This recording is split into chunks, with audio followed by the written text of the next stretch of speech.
when the top 100 list comes out and you see that Lamar Jackson is number 1 and Mahomes is number 4, and you see how outraged people are, did you fall in the same line of people who were outraged, or did you actually realize, unlike a lot of people, that this was done in the middle of last season, before the postseason and all of that, and Lamar Jackson was the best player in football? Lamar Jackson was the best player in football last year. Yes, bottom line. He won the MVP award. What he was able to do last year, we hadn't seen anybody do that in National Football League history. And, I know a lot is made, and it's easy for us to talk about Pat Mahomes and how the players got it wrong. But I would say from a player standpoint, the reason why Lamar Jackson curries so much favor is because on the field, he is a nightmare to defend.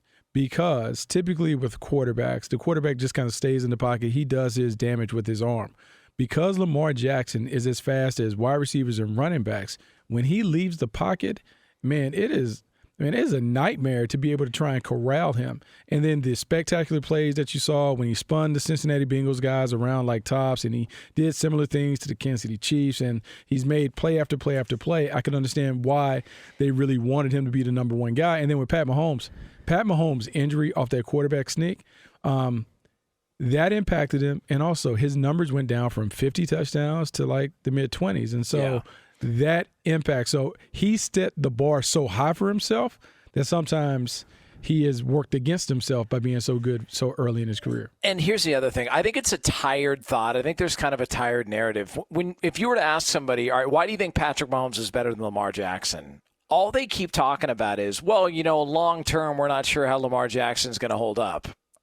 I don't know. Has Lamar Jackson been injured yet? I don't recall Lamar Jackson. If you want to say that about Deshaun Watson, that's fine. If you want to say that about Patrick Mahomes, that's fine. But if we're talking about durability, we can only go on what we know. And what we know is Lamar Jackson has been far more durable than both Patrick Mahomes and Deshaun Watson, and it's not close. Yeah. That's the thing. It's a funny deal, man. Like, as I said, Jonas, sometimes people have a hard time moving away from what their original thoughts or their original opinions were on a player. And so, like, that's kind of what you've seen with Lamar Jackson, because he surprised many by the way that he has played, and he didn't fall right on his face coming into the league. There are people that want to see him fall and don't want to necessarily give him the credit that he may deserve. He led the league in touchdown passes. Yeah, man. No one wants to see that. No one wants to see that. Like, that's crazy. Yeah, what don't you see when you watch Lamar Jackson? Like, okay, Russell Wilson's great. All right, Lamar Jackson, identical completion percentage as Russell Wilson. More touchdown passes than Russell Wilson. One more interception than Russell Wilson. He was the best player in the league last year. I don't know why this is difficult for people to understand, why players around the league see that guy play last year and go, yeah, he's the number 1 player in the sport. Lamar Jackson was 4th, or Patrick Mahomes was 4th. It's not like they threw him out of the top 100 like Carson Wentz. Like Lamar Jackson still does not get the respect he deserves. No, that's it. And I also find it interesting because I've heard the little blurbs, like on the little commercials or whatever. They talked about, like, what are guys thinking because Patrick Mahomes is 4th. Understand this. Aaron Donald is the best. He might be arguably like the best defensive player that we've seen in a long time enter the league. Agreed. Like a 2-time, back-to-back defensive player of the year, a guy who's been a dominant pass rusher, does everything that you want to see. He deserves to get all the kudos that he gets. And then Russell Wilson, who we talk about, you can make the argument that last year Russell deserved to be in the MVP conversation and maybe the winner of the MVP based on what he's been able to do without a lot around him.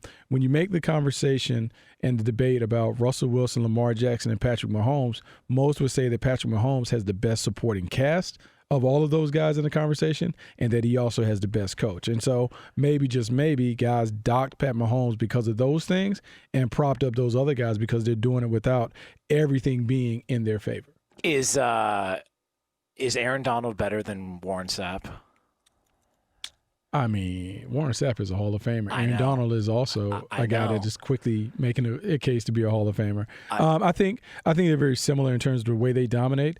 They are what we call ideal 3 techniques, meaning you play over the shoulder to the guard, athleticism, explosiveness, strength, power. They have all that. I think the thing about Aaron Donald, he plays so hard. His motor is nonstop. The quickness and things that you see are uncommon, and he's been able to do it without being, I guess, the prototypical size defensive tackle. You just, he's a little shorter than you would want for the position, but man, he's a dominant player. Yeah, and look, different position. Warren Sapp was technically a defensive tackle, but as far as inside interior, I just wonder if he's better than Warren Sapp. If he's going to end up having a better career than Warren Sapp. And Warren Sapp, first ballot Hall of Famer, if I'm not mistaken. I think he got in there first try. Yeah, I mean, he revolutionized the position.